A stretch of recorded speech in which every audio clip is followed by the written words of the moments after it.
Halo, kembali lagi dengan Bunda Didi. Aku mau share resep tempe kemul lagi nih teman-teman. Ini pelengkap makan mie ongklok kemarin ya. Tapi kali ini aku mau share resep komposisi tepungnya berbeda dari yang pernah aku share.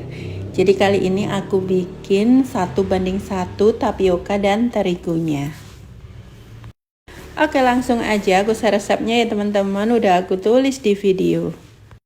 Kalau aslinya itu di Wonosobo pakainya pati basah ya teman-teman, tapi aku nggak punya adanya tapioka, ya udah pakai tapioka aja.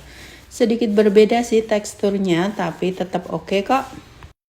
Untuk tingkat gurihnya sesuaikan selera ya teman-teman. Ini aku nggak terlalu asin kalau bikin gorengan. Kalau teman-teman suka lebih asin, tambahkan garam, tambahkan penyedap, sesuaikan selera pokoknya ya. Bisa dicicip dulu goreng sedikit adonan caranya. Selanjutnya tinggal goreng. Cara gorengnya itu tempe dicelup ke adonan, terus tempelkan ke pinggir wajan. Terus dibikin tepungnya itu seperti sayap menyelimuti tepungnya gitu. Jadi ciri khas tempe kemul seperti ini, banyak tepungnya daripada tempenya ya. Selamat mencoba.